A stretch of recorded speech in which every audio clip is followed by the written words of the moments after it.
السلام عليكم ورحمة الله وبركاته.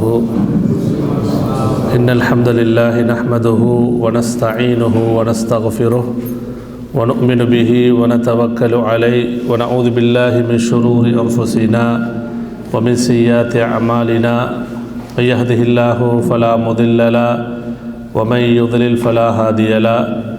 وأشهد أن لا إله إلا الله وحده لا شريك له وأشهد أن محمدًا عبده ورسوله. يا أيها الذين آمنوا اتقوا الله حق تقاته ولا تموتن إلا وأنتم مسلمون. أما بعد.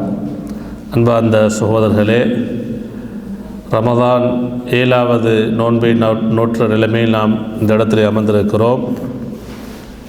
இன்றுடன் ரமதானுடைய 4ல் ஒரு பகுதி நிறைவு பெறுகிறது. அன்புக்குரியவர்களே, இன்றைய இந்த மார்க்க வகுப்பிலே அல் குர்ஆன் சம்பந்தமாக முக்கியமான சில விடயங்களை நினைவுபடுத்த ஆசைப்படுகிறேன். அன்புக்குரியவர்களே, அல்லாஹு தாலா ரமலான் மாதத்தை பற்றி அல் குர்ஆனிலே குறிப்பிடும் பொழுதோ சூரா அல் பக்ரா 185வது வசனத்திலே குறிப்பிடுகிறான், ஷஹ்ரு ரமதான் அல்லதி உன்சில ஃபீஹில் குர்ஆன் ஹுதல் லின்னாஸ் வபையினாத்தின் மினல் ஹுதா வல் ஃபுர்கான். அல்லாஹு தஆலா ரமதான் மாதத்தை நமக்கு அடையாளப்படுத்தும் பொழுதோ அல் குர்ஆனை கொண்டு அடையாளப்படுத்துகிறான். என்றால் ரமதான் மாதத்திற்குரிய சிறப்பு இந்த அல் குர்ஆனின் மூலமாகத்தான். ஷஹ்ரு ரமதான், ரமதான் மாதம், உன்சில ஃபீஹில் குர்ஆன், அந்த மாதத்தில் அதில்தான் அல் குர்ஆன் இறக்கப்பட்டது. ஹுதல் லின்னாஸ், அந்த குர்ஆன் ஒட்டுமொத்த மனிதர்களுக்கும் நேர் வழிகாட்டக்கூடியது. அதேபோல் வபையினாத்தி மினல் ஹுதா வல் ஃபுர்கான், மக்களுக்கு நேர்வழியையும் அதே போன்று சத்தியத்தையும் அசத்தியத்தையும் பிரித்து காட்டக்கூடிய, தெளிவுபடுத்தக்கூடிய வேதமாக அல்லாஹு தஆலா இறக்கி வைத்ததாக இந்த வசனத்திலே குறிப்பிடுகிறான். அன்புக்குரியவர்களே, அப்போ ரமதான் மாதம் அதற்கு அல் குர்ஆனுக்கும் நெருங்கிய தொடர்பு இருக்கிறது. இன்னா அன்ஸல்நாஹு ஃபீ லைலத்தில் கத்ர், அல்லாஹு தஆலா ரமதான் மாதத்திலே வரக்கூடிய அந்த 1000 மாதங்களை விட சிறந்த இரவை பற்றி சொல்லும் பொழுதோ அந்த இரவில் தான் இன்னா அன்ஸல்நாஹு ஃபீ லைலத்தில் கத்ர், மகத்துவமிக்க பாக்கியமிக்க கண்ணியமான அந்த இரவிலே தான் நாம் அதை குர்ஆனை இறக்கி வைத்தோம் என்று அல்லாஹு தஆலா குறிப்பிடுகிறான். என அன்புக்குரியவர்களே, ரமதான் மாதத்திற்கு அதே போன்று ரமதானிலே வரக்கூடிய லைலத்துல் கத்ருடைய இரவுக்கு அல்லாஹ்விடத்திலே மகத்துவமும் சிறப்பும் வருவதற்குரிய காரணம் திருமறை குர்ஆன் இறக்கப்பட்ட காரணமாக இருந்து கொண்டிருக்கிறது. அன்புக்குரியவர்களே, இந்த குர்ஆனுக்கு நமக்கும் உள்ள தொடர்பை நாம் சுய பரிசோதனை செய்ய கடமைப்பட்டிருக்கிறோம். அல் குர்ஆனுடன் நாம் எந்த அளவு தொடர்புடையவர்களாக இருக்கிறோம்? தனிப்பட்ட ரீதியில் நான், அதே போன்று நாம் குடும்பமாக, நம்முடைய வீட்டுடைய சூழல், இப்படி திருமறை குர்ஆன் அல் குர்ஆனுடன் நாம் எப்படியெல்லாம் தொடர்புள்ளவர்களாக இருக்கிறோம் என்பதை நாம் நம்மிடத்திலே கேள்வி கேட்க கடமைப்பட்டிருக்கிறோம். அன்புக்குரியவர்களே, அல் குர்ஆன் என்பது நம்முடைய வாழ்க்கையாக இருக்க வேண்டும். நம்முடைய வாழ்க்கை என்று சொன்னால் நாம் அதை ஓத வேண்டும், அந்த குர்ஆனை நாம் படிக்க வேண்டும், குர்ஆனுடைய வசனங்களை நாம் சிந்திக்க வேண்டும், அதே போன்று குர்ஆனை மற்றவர்களுக்கு கற்றுக் கொடுக்க வேண்டும், குர்ஆனை மனனம் செய்ய வேண்டும். குர்ஆன் சொல்லக்கூடிய கட்டளைகளை, குர்ஆனை நாம் வாழ்க்கை நெறியாக நாம் எடுத்துக்கொள்ள வேண்டும். என்றால் அவ நம்முடைய வாழ்க்கையில் ஒவ்வொன்றுடனும் இந்த குர்ஆன் தொடர்பாக இருக்கிறது, சம்பந்தமாக இருக்கிறது. குர்ஆனை விட்டும் நமக்கு தூரமாக முடியாது. குர்ஆனை விட்டும் தூரமாகக்கூடியவர்கள், குர்ஆனை அலட்சியப்படுத்தக்கூடியவர்கள், குர்ஆனுடைய விடயத்திலே பொடுபோக்காக இருக்கக்கூடியவர்கள், உண்மையில் அவர்களுடைய ஈமான் பலவீனமாக இருக்கும். அன்புக்குரியவர்களே, நீங்கள் அல் குர்ஆனில் பார்த்தீங்கன்னு சொன்னால் அல்லாஹு தஆலா குர்ஆனை ஓதுவதற்கு, குர்ஆனை படிப்பதற்கு 2 வார்த்தைகளை அல் குர்ஆனிலே குறிப்பிடுகிறான். ஒன்று அல் கிராஆ என்ற வார்த்தை, கரஅ அல்லது கிராஆ. கிராஆன்னு சொன்னால் வாசித்தல், ஓதுதல். அப்போ அல்லாஹு தஆலா அல் குர்ஆனில் குர்ஆனை ஓதுவதற்கு, குர்ஆனை படிப்பதற்கு அல்லாஹு தஆலா கரஅ அல் கிராஆ என்ற வார்த்தையை பயன்படுத்துகிறான். உங்களுக்கு தெரியும், ரசூலுல்லாஹி ஸல்லல்லாஹு அலைஹி வஸல்லம் அவர்களுக்கு அல் குர்ஆனுடைய முதல் வசனமாக இறங்கியது என்ன வசனம் சொல்லுங்க? என்ன வசனம் இறங்கிச்சு? இக்ரா என்ற, இக்ரா பிஸ்மி ரப்பிக்கல்லதி ஹலக். அப்போ சூரா அலக்குடைய 5 வசனங்கள் தான் முதலாவதாக இறங்கியது. அந்த முதல் வசனத்துடைய முதல் வார்த்தையே இக்ரா என்று அல்லாஹு தஆலா ஆரம்பிக்கிறான். இக்ரா என்று சொன்னால் ஓதுவீராக, வாசிப்பீராக, படிப்பீராக என்ற கருத்தை கொண்டது. அப்போ அல்லாஹு தஆலா அல் குர்ஆனுடைய முதல் வசனத்தையே எப்படி சொல்கிறான்? இக்ரா பிஸ்மி ரப்பிக்கல்லதி ஹலக், படைத்த உம்முடைய ரப்புடைய பெயரை கொண்டு ஓதுவீராக. அவ இந்த வசனத்திலே அல்லாஹு தஆலா அதாவது கரஅ அல்லது கிராஆ என்ற சொல்லை பயன்படுத்துகிறான். அப்போ கிராஅத்துல் குர்ஆன், குர்ஆனை ஓதுதல், குர்ஆனை படித்தல், குர்ஆனை வாசித்தல் என்ற கருத்து. ரசூலுல்லாஹி ஸல்லல்லாஹு அலைஹி வஸல்லம் அவர்கள் கூட மன் கரஅ ஹர்ஃபம் மின் கிதாபில்லாஹ், யார் அல்லாஹ்வுடைய வேதத்திலிருந்து ஒரு எழுத்தை வாசித்தால், ஓதினால், ஃபலஹு ஹசனத்துன், அவருக்கு ஒரு நன்மை பதியப்படுகிறது. வல் ஹசனத்து பி அஷ்ரி அம்சாலிஹா, அல்லாஹு தஆலா அந்த ஒரு நன்மையை 10 நன்மைகளாக அதிகப்படுத்துகிறான். அன்புக்குரியவர்களே, ரசூலுல்லாஹி ஸல்லல்லாஹு அலைஹி சொல்கிறாங்க, லா அகூலு அலிஃப் லா மீம் ஹர்ஃபுன், அலிஃப் லா மீம் என்று சொல்லக்கூடியது நான் ஒரு ஹர்ஃப் என்று, ஒரு எழுத்து என்று சொல்ல மாட்டேன். அலிஃபுக்கும் 10 நன்மை, லாமுக்கும் 10 நன்மை, மீமுக்கும் 10 நன்மை. அப்போ இந்த ஹதீஸில் நபி அவங்க கரா என்ற வார்த்தையை சொல்கிறார்கள். அன்புக்குரியவர்களே, அப்போ குர்ஆன் கரா கிராஆ என்ற வார்த்தை அல்லாஹு தஆலா நாம் குர்ஆனிலும் ரசூலுல்லாஹி ஸல்லல்லாஹு அலைஹி வஸல்லம் ஹதீஸிலும் பயன்படுத்தியிருப்பதை பார்க்கிறோம்.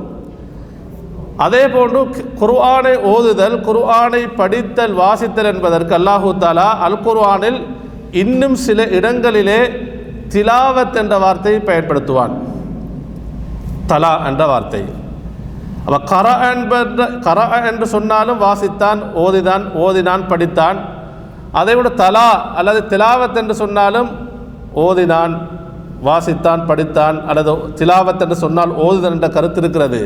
ஆனால் கரா என்ற வார்த்தைக்கும் தலா என்ற வார்த்தைக்கும் அல்லது கிராஅத் என்ற வார்த்தைக்கும் திலாவத் என்ற வார்த்தைக்கும் வித்தியாசம் இருக்கிறது. திலாவத் என்று சொன்னால் அல்லது தலா என்று சொன்னால் அப்படி ஓதிட்டு குர்ஆனை விடுவதல்ல. தலா என்று சொன்னால் தபிஅ என்ற அந்த கருத்தை கொண்டது. தபிஅ ஷை, அதாவது ஒன்றை தொடர்ச்சியாக செய்வதற்கு, ஒன்றை விடுபடாமல் தொடர்ச்சியாக செய்து கொண்டிருப்பதற்குத்தான் தலா என்ற வார்த்தை அரபியிலே பயன்படுத்தப்படும். அப்போ அல்லாஹு தஆலா அல் குர்ஆனை ஓதுவதற்கு, படிப்பதற்கு, வாசிப்பதற்கு இந்த வார்த்தையை நமக்கு, இந்த வார்த்தையை கொண்டு ஏன் குர்ஆனிலே சொல்கிறான் என்றால், அல் குர்ஆன் நாம் அதிகமாக ஓத வேண்டும், அதிகமாக படிக்க வேண்டும். குர்ஆன் என்பது தொடர்ச்சியாக நம்முடைய வாழ்க்கையில் ஓதுவதனால், படிப்பதினால், வாசிப்பதினால், மற்றவருக்கு கற்றுக் கொடுப்பதினால், குர்ஆனுடைய கட்டளைகளை பின்பற்றுவதனால் தொடர்ச்சியாக இருக்க வேண்டும். இதற்காக வேண்டியதான் அல்லாஹு தஆலா தலா என்ற திலாவத் என்ற வார்த்தையை பயன்படுத்துகிறான். அன்புக்குரியவர்களே, உங்களுக்கு தெரியும், இன்னல்லதீன யத்லூன கிதாப் அல்லாஹ், அல்லாஹு தஆலா சொல்கிறான், யாரெல்லாம் குர்ஆனை அல்லாஹ்வுடைய வேதத்தை ஓதுவார்களோ, இப்போ இவத்தில் யத்லூன்னு சொன்னால் தொடர்ச்சியாக ஓதுவார்களோ, தொடர்ச்சியாக படிப்பார்களோ, வாசிப்பார்களோ, சிந்திப்பார்களோ. இன்னும் சில நல்ல இபாதத்துகளை அல்லாஹ் தஆலா சேர்த்து சொல்கிறான். முதலாவது சொல்கிறான், இன்னல்லதீன யத்லூன கிதாப் அல்லாஹ், அல்லாஹ்வுடைய வேதத்தை ஓதக்கூடியவர்கள், வ அகாமுஸ் ஸலா, தொழுகையை நிலைநாட்டக்கூடியவர்கள், தொழக்கூடியவர்கள் அல்ல, தொழுகையை சரிவர முறையில் நிலைநாட்டக்கூடியவர்கள். இகாமத் என்ற வார்த்தையை சொல்கிறான். அதே போன்று வ அன்ஃபகு மிம்மா ரஸக்னாஹும், நாம் அவர்களுக்கு வழங்கியவற்றிலிருந்து அவர்கள் சிர்ரன் வ அலானியத்தன், ரகசியமாகவும் பகிரங்கமாகவும் செலவழிக்கக்கூடியவர்கள்.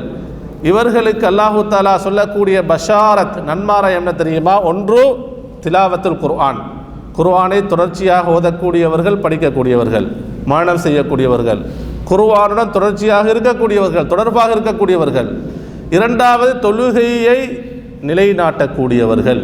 மூன்றாவது ரகசியமாகவும் பகிரங்கமாக வெளிப்படையாகவும் அல்லாஹு தஆலா வழங்கியவற்றிலிருந்து தர்மம் புரியக்கூடியவர்கள். இவர்கள் யர்ஜூன திஜாரத்தல் லன் தபூர், நஷ்டமடையாத வியாபாரத்தை ஆதரவு வைக்கிறார்கள். இவர்கள் செய்யக்கூடிய திஜாரா, இது திஜாரா உஹ்ரவியா, மறுமைக்கான வியாபாரம். அப்போ நஷ்டமடையாத வியாபாரத்தை ஆதரவு வைக்கிறார்கள். அது மட்டுமல்ல, லியுவஃபியஹும் உஜூரஹும், அல்லாஹு தஆலா அவர்களுக்கு கூலிகளை முழுமையாக வழங்குவான். அதே போன்று அல்லாஹ்வுடைய ஃபதுலை வயஸீதுஹும் மின் ஃபதுலிஹி, அல்லாஹு தஆலா இன்னும் அவனுடைய அருளை, ஃபதுலை அவர்களுக்கு அதிகப்படுத்தி கொடுப்பான். அன்புக்குரியவர்களே, அப்போ முழுமையான கூலிகள் நமக்கு கிடைப்பதற்கு, அல்லாஹ்வுடைய ஃபதுல் அருள் நமக்கு கிடைப்பதற்கு அல்லாஹு தஆலா சொல்லக்கூடிய வணக்கங்களில் முதன்மைப்படுத்தி யத்லூன கிதாப் அல்லாஹ், அல்லாஹ்வுடைய வேதத்தை தொடர்ச்சியாக ஓதக்கூடியவர்கள். அன்புக்குரியவர்கள், நம்ம குர்ஆனோட எந்த அளவு சம்பந்தமாக இருக்கிறோம், தொடர்புடையவர்களாக இருக்கிறோம், இது நாம் ஒவ்வொருத்தரும் நம்ம இடத்துல கேள்வி கேட்க, சுய பரிசோதனை செய்ய கடமைப்பட்டிருக்கிறோம். அன்புக்குரியவர்களே, அப்போ ரமதான் மாதம் என்பது, ரமதானுக்குரிய அந்த மாதத்துக்குரிய சிறப்பே, லைலத்துல் கத்ருடைய அந்த இரவுக்குரிய சிறப்பே இந்த குர்ஆனாக இருந்து கொண்டிருக்கிறது. எனவே நாம் அதிகமாக குர்ஆன் ஓத, எல்லா காலங்களிலும் குர்ஆன் நாம் ஓத வேண்டும்.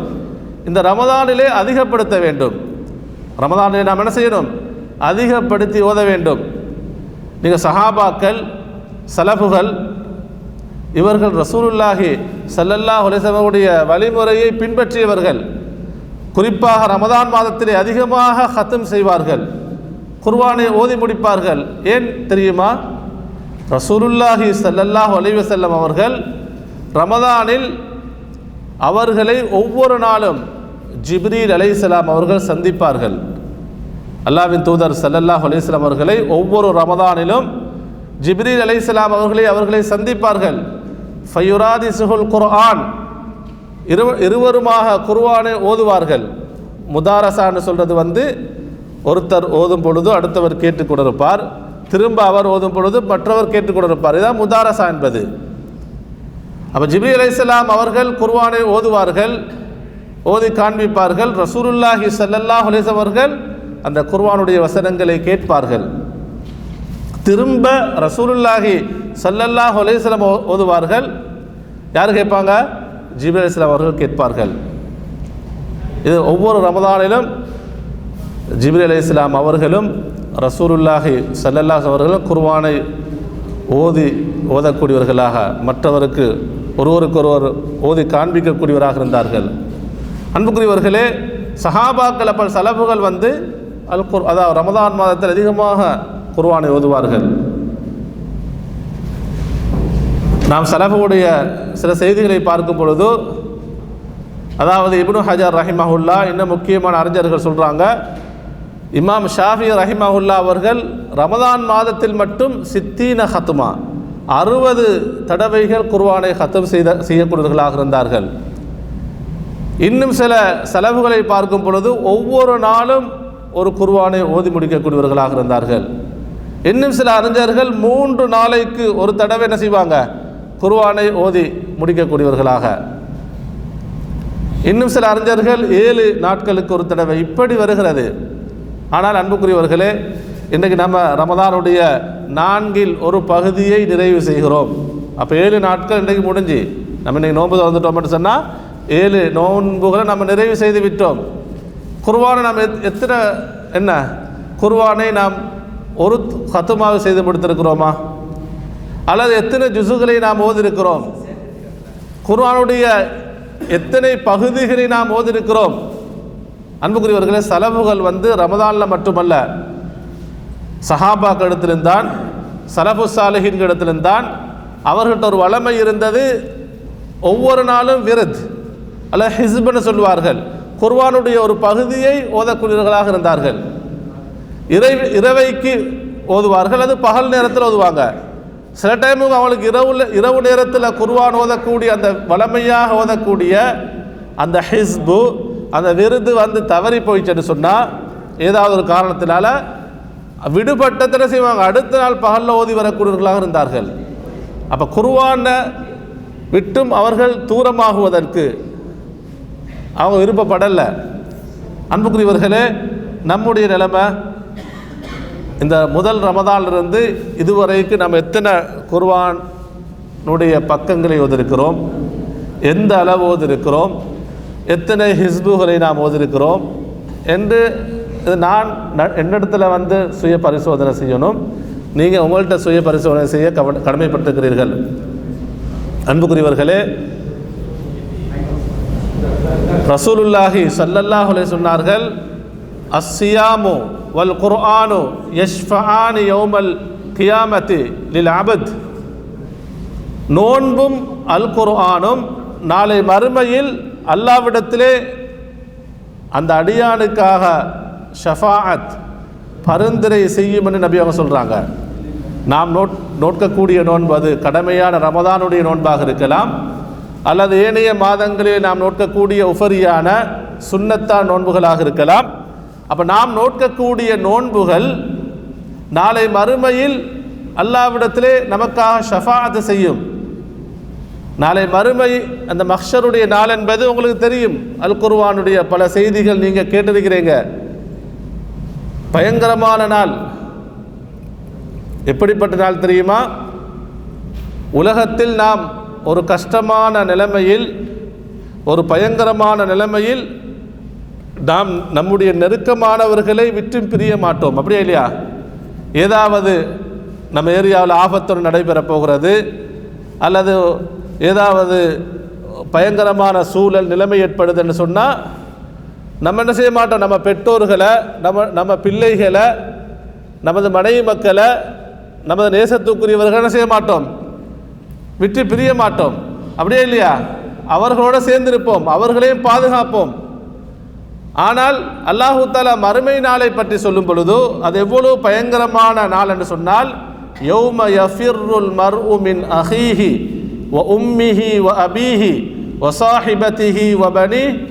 அல்லாஹ் தஆலா சொல்கிறான், அந்த நாள் எப்படிப்பட்ட நாள் தெரியுமா? எப்படி பயங்கரமான நாள் தெரியுமா? ஒவ்வொரு மனிதனும் தன்னுடைய கூட பிறந்த சகோதரனை விட்டும் விரண்டோடுவான், சகோதர சகோதரிகளை விட்டு விரண்டோடுவார்கள். அதே போன்று பெற்றோரை விட்டும் பிள்ளைகள் விரண்டோடுவார்கள், பிள்ளைகளை விட்டும் பெற்றோர் விரண்டோடுவார்கள், கணவன் மனைவியை விட்டும் மனைவி கணவனை விட்டும். அப்போ உலகத்தில் யாரெல்லாம் நேசத்துக்குரியவர்களாக பாசத்துக்குரியவர்களாக இருந்தார்களோ அவர்கள் நாளை மறுமையில் யஃபிர் ஒவ்வொருவரை விட்டும் விரண்டோடுவார்கள். ஏன் தெரியுமா?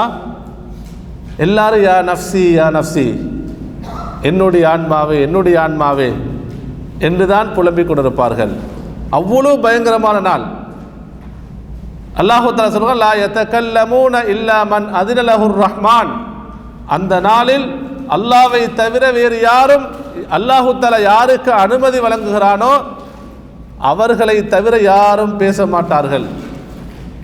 அல்லாஹு தஆலா பேசுவதற்கு, ஷஃபாஅத் செய்வதற்கு யாருக்கு அனுமதி வழங்குகிறானோ அவர்களுக்கு மட்டும்தான் பேச முடியும், வேறு யாரும் பேச மாட்டாங்க. அப்படியான அந்த பயங்கரமான நாளிலே நாம் அல்லாஹ்வுக்காக வேண்டி நோற்ற நோன்பு, அந்த நோன்புடைய அந்த அஜ்ருகளை கூலிகளை பாழாக்காமல் வீணாக்காமல் சரியான முறையில் நாம் நோன்பை நிறைவு செய்திருந்தால் அந்த நோன்பு நாளை மறுமையில் நமக்காக அல்லாஹ்விடத்திலே சிபாரிசு செய்யும்.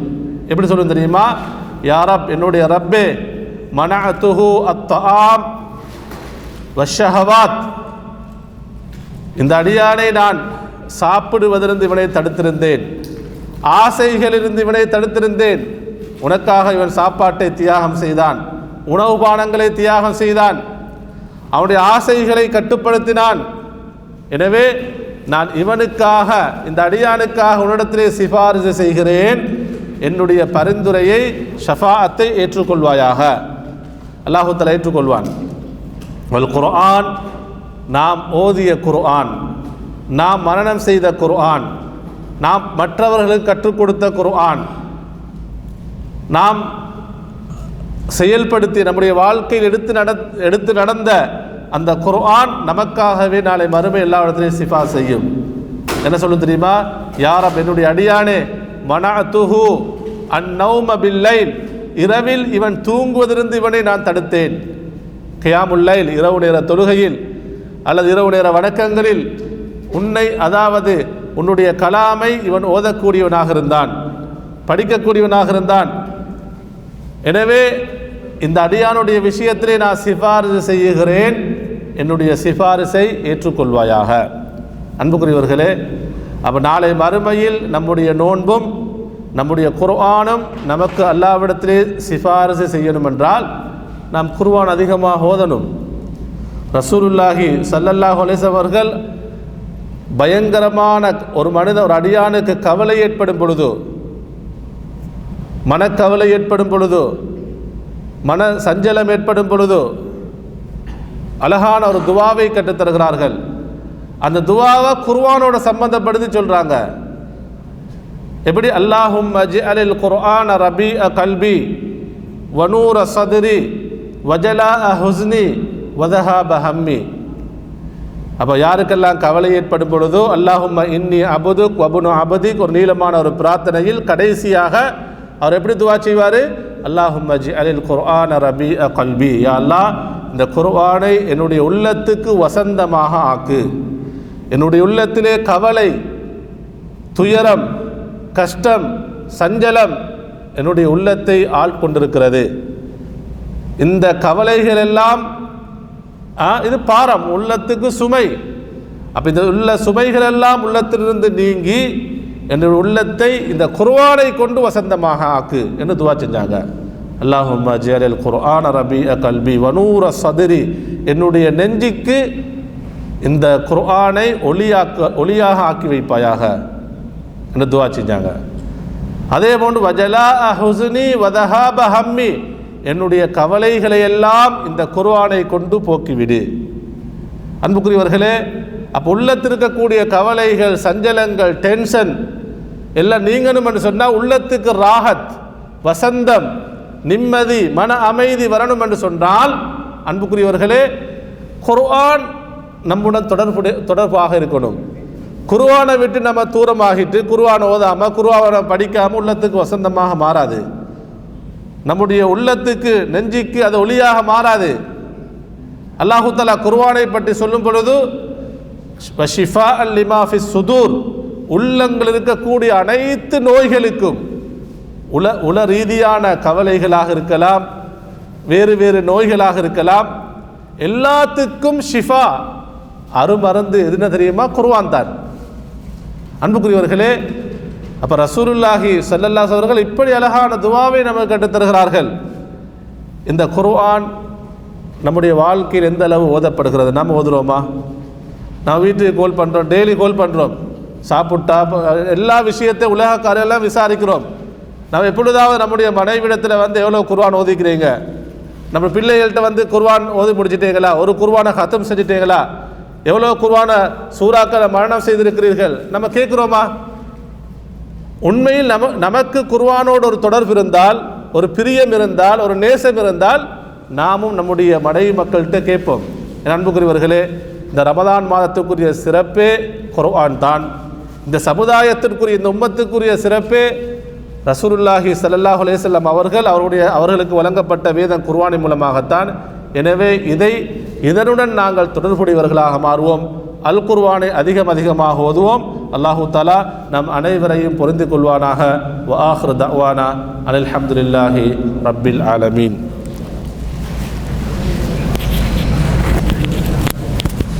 Go.